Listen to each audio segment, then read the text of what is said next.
I'm Ben Meiselas from the MeidasTouch Network, and this is a breaking news alert. We are now getting additional evidence how former President Trump would use his office to rip off American taxpayers by charging the United States Secret Service more than 5 times what the actual government rate was to stay at Trump-related properties during Trump's term in office. So far, we know from recent records that have just been revealed that at least $1.4 million were charged to taxpayers based on these Secret Service stays at these Trump-related properties. But the evidence that we now have only relates to approximately 40 cases or so of the Trump organization billing the Secret Service far higher amounts than what the government rate is supposed to be.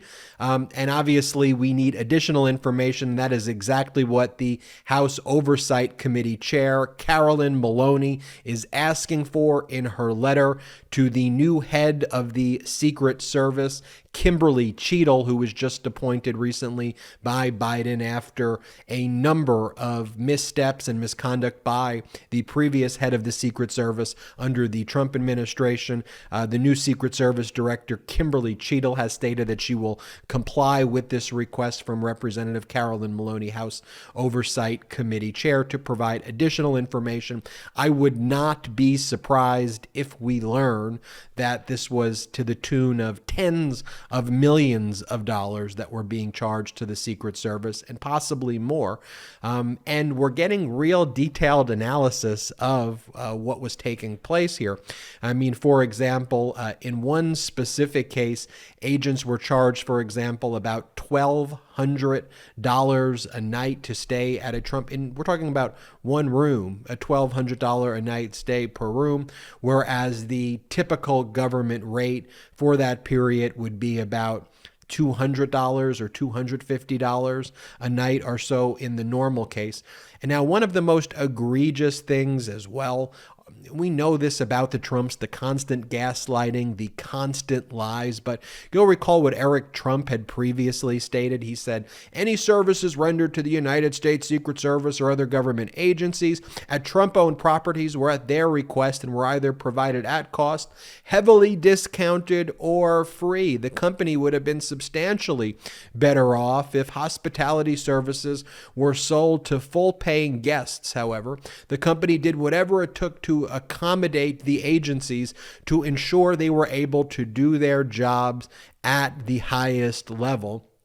Complete and utter BS. Obviously, one of the things that always took place during the Trump administration, in addition to forcing our agencies to spend exorbitant amount of fees, is constant violations of our Constitution's emolument clauses, with foreign governments having to come in and essentially bribe Trump by spending exorbitant fees at the Trump-related properties. There are a number of instances of that, and we even saw those communications that were revealed through the January 6th committee of Trump's own lawyers, John Eastman and others, basically talking about having to stay at the Trump Tower to, in other words, pay Donald Trump and to, give him additional money. So even Trump's own lawyers were mocking Donald Trump and having to pay exorbitant fees by showing up at his properties. I'll read you a statement from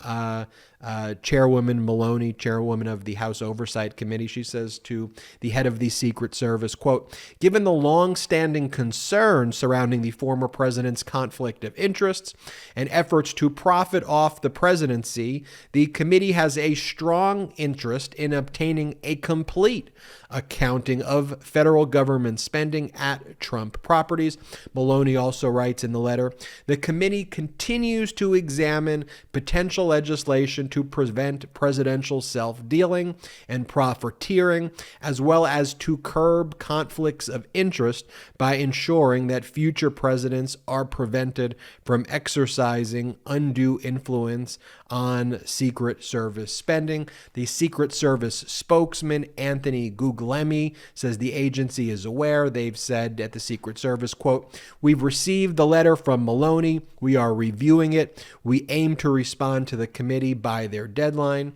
And while we don't comment on any protective operations, agents must be within arm's reach of their protectees 24 hours a day." Sure, agents must be within arm's reach of their protectees 24 hours a day, but that doesn't mean that you rip off taxpayers and then have presidential administrations that own hotels that then charge the Secret Service 5 times what the actual government rate is. It means that what's supposed to happen is that government agencies negotiate at arm's length with private businesses and get the government rate. They don't get the exorbitant rate. They don't get the rate that is inflated because you can charge the government whatever the hell you want, and we, the people, the taxpayers, are supposed to foot that bill. Again, I mentioned Eric Trump's statement. I'll go back. Like in 2019, here was a statement that Eric Trump made. He goes, "If my father travels, they stay at our properties for free. So everywhere that he goes, if he stays at one of his places, the government actually spends, meaning it saves a fortune if they were to go to a hotel across the street. They go to a hotel across the street, they'd be charging them $500 a night. Whereas, we charge them like $50. This Trump crime family, this bunch of disgusting, lying grifters just pisses me off. And regardless whether you are a Democrat, whether you are a Republican, this is not a political issue. We as taxpayers should not be funding the Trump organization grift and ripping us off while they continue to lie and say they're giving it for free. And I want to go a step further than what Carolyn Maloney is basically saying here, because this price gouging seems to me, as a lawyer, to be unlawful price gouging. And I honestly think that Carolyn Maloney needs to, in addition to investigate, refer this to the Department of Justice for prosecution based on those documents that we know already that were revealed today. Those 40 instances or 50 instances or so of price gouging where the government rate is supposed to be $200 a night or $250 a night, and they're being charged $1,200 a night consistently while these Trump grifters just lie about it over and over again, in my view and my understanding of the law, is a crime and is, frankly, an abuse of our taxpayer dollars and should not go uninvestigated and unprosecuted.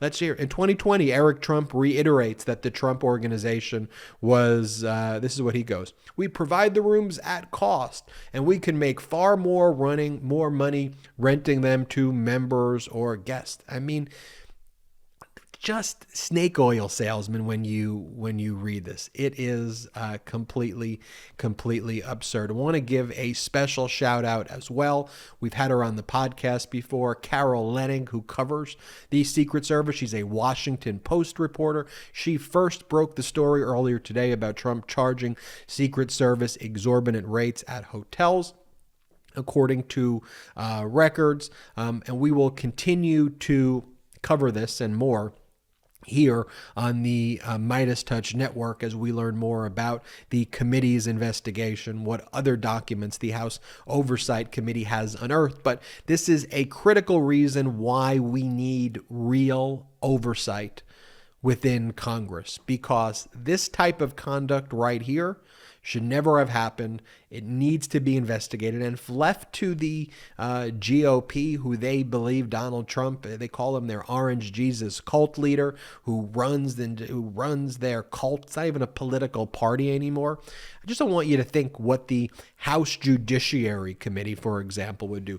The House Judiciary, which uses its Twitter account to praise Kanye West after Kanye West sends anti-Semitic posts. Think what the House Judiciary, the GOP House Judiciary Committee would be if these GOP people take power. That's what the GOP's, that's how they run their House Judiciary Twitter account. I mean, how disgusting is that? Could you believe what type of oversight will they be doing? What they would be doing if they ran these committees is they would be blocking oversight. They would be blocking, and they would gaslight. They would do exactly what Kevin McCarthy did after January 6th. He would give his little speech, then he would go with his little tail beneath his legs to Mar-a-Lago and stand there with the picture of their cult leader and do exactly what their cult leader tells them to do. Enough of this right-wing MAGA extremist criminal circus. That's not that's not a political view. So to me, whether you are a Republican who's saying, what the hell is this MAGA extremism, an independent or a Democrat, we need to come together and frankly keep in power the only adults in the room right now, which are Democrats. And you may disagree with Democratic policies. Heck, there's a lot of things that Democrats do that I don't always agree with, the way they implement policies or the way a specific thing is structured. We could have differences. We're not supposed to agree with people all of the time, but we have to fundamentally agree.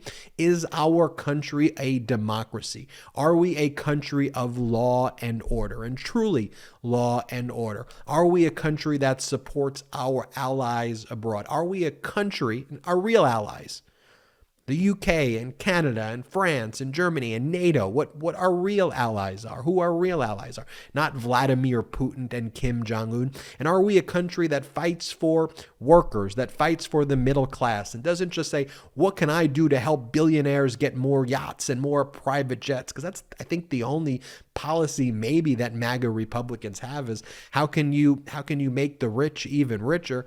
And we all should just come to the conclusion, it's not a political issue, that Donald Trump charging our government and us as taxpayers for a room that's supposed to cost $200 a night to charge us, the taxpayers, $1,200 a night is a freaking ripoff and is a criminal ripoff. And I don't want people leading the country who keep on cheating every freaking second and stealing my money. I'm sick and tired of it, and then lie about it all the time. So I'm glad the House Oversight Committee is getting these records. I'm glad we're now learning about these 40 plus cases. I'm sure there is more. Carolyn Maloney in her letter is saying that there are more instances.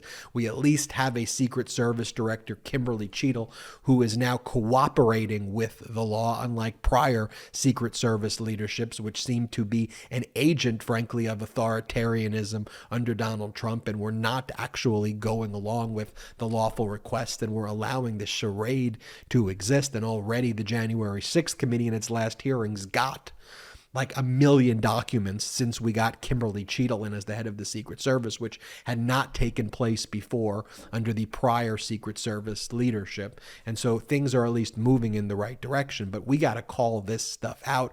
We need more investigations, and we will keep calling it out right here on the MeidasTouch Network. Hey, make sure you hit the subscribe button right now. We are on our way to 1 million subscribers thanks to your support. Also, if you want to support independent media like this, here's what you can do. Check us out at patreon.com/MeidasTouch, patreon.com/MeidasTouch.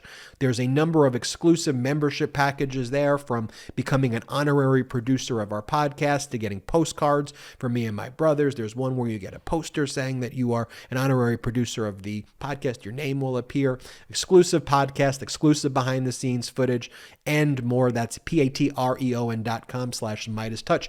Until next time, I'm Ben Meiselas from the MeidasTouch Network. At MeidasTouch, we are unapologetically pro-democracy, and we demand justice and accountability. That's why we're spreading our message to Convict 45. That's right, gear up right now with your Convict 45 tees and pins at store.MeidasTouch.com. That's store.MeidasTouch.com.